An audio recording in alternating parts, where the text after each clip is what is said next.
The sky bled red as the last sun slipped behind the jagged teeth of the mesa. Dust rolled low across the valley, curling into every crack of the dry land. John Carver, the loner rancher with hands calloused like rawhide and eyes that had seen too much war, leaned against the porch post of his lonely shack. A single rocking chair creaked though no one sat in it. He had sent for her. A bride. A slim, sweet woman from the east who promised in letters that she would make biscuits every morning and sit by his fire every night. He had imagined her hands, delicate and white, folding into his weather-worn ones. He had imagined a smile that might soften the silence that haunted his land since his father died. But what rolled up the trail that evening was not what his imagination had prepared him for. The wagon lurched, the horses sweating foam. The driver leapt down and yanked open the back. First came a trunk, heavy as iron, thudding to the dirt.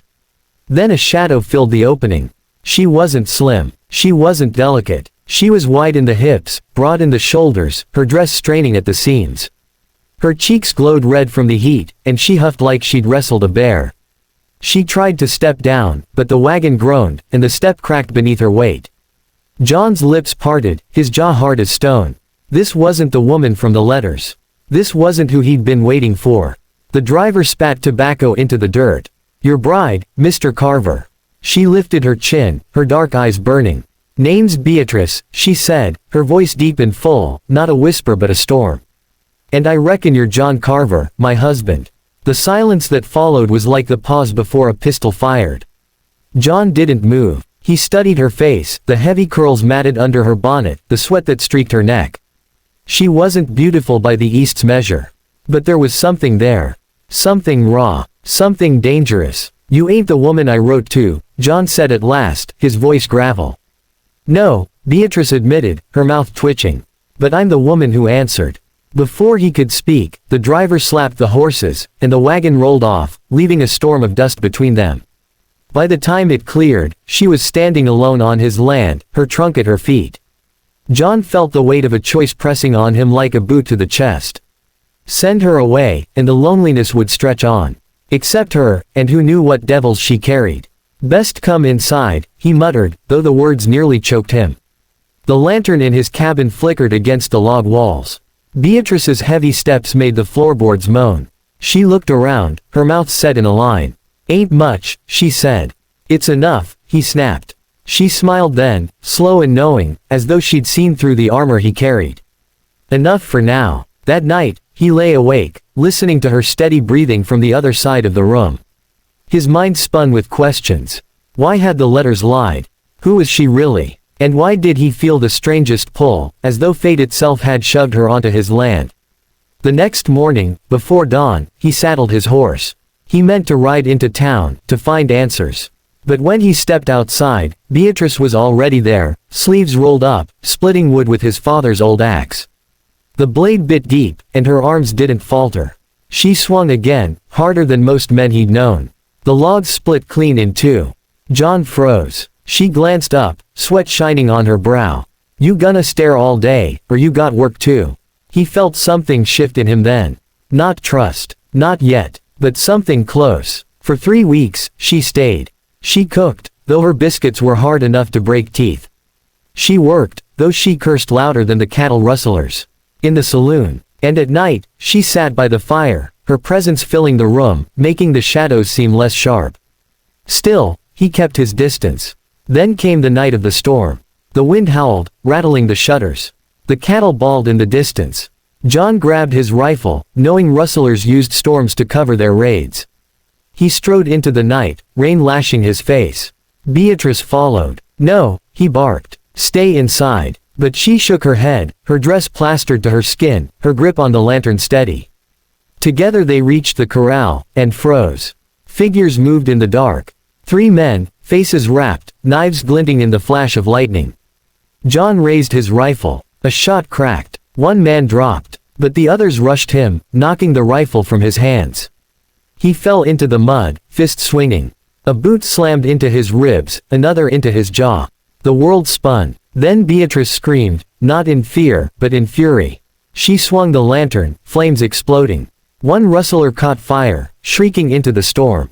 The other turned, but Beatrice was on him, tackling him with the force of a bull. They crashed into the mud, her hands at his throat. The man clawed, but she pressed harder, her teeth bared.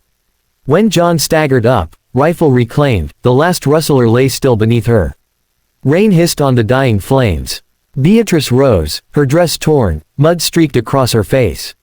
She looked at John, chest heaving. "You wanted Slim," she spat. "Slim wouldn't have saved you tonight."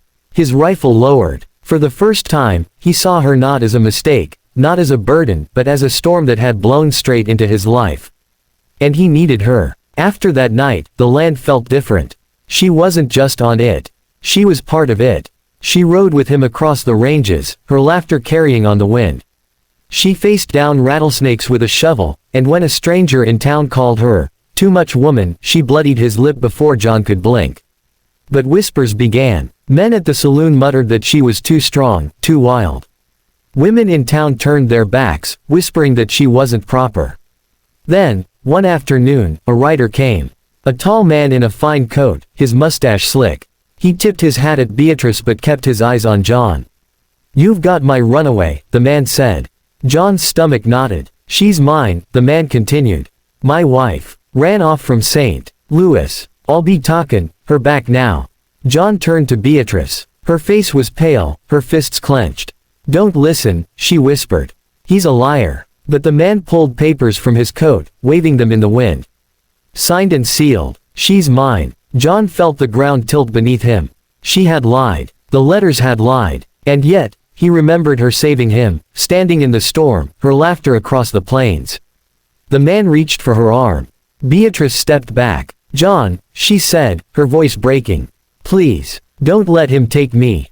The silence was suffocating. John raised his rifle. The man froze. "You show up with papers," John growled, "but I've got truth. And truth is, she's here. With me." The man's face twisted. He spat into the dirt. "You'll regret this. She'll ruin you." He rode off, dust curling behind him. Beatrice sank to her knees, tears streaking her face. John knelt beside her, his hand hesitating before it found hers. "You lied," he said, the words sharp. "Yes," she whispered. "But I never lied about this." She pressed his hand to her chest, where her heart thundered like a stampede. "I belong here. With you." He searched her eyes, saw the storm and the fire, saw the danger and the hope. And for the first time, he didn't feel like a loner anymore. Weeks passed. No rider returned. The whispers in town quieted. And John Carver, the loner rancher, found himself laughing more, speaking more, living more. Sometimes, he still thought of the slim woman he had dreamed of. But then he looked at Beatrice, her strong arms pulling calves from the mud, her booming laugh shaking the rafters, her fierce eyes daring the world to challenge her. And he knew. The West was no place for dreams of silk and lace. It was a place for storms, for fire, for women who could break wagon steps and save a man's life in the same breath.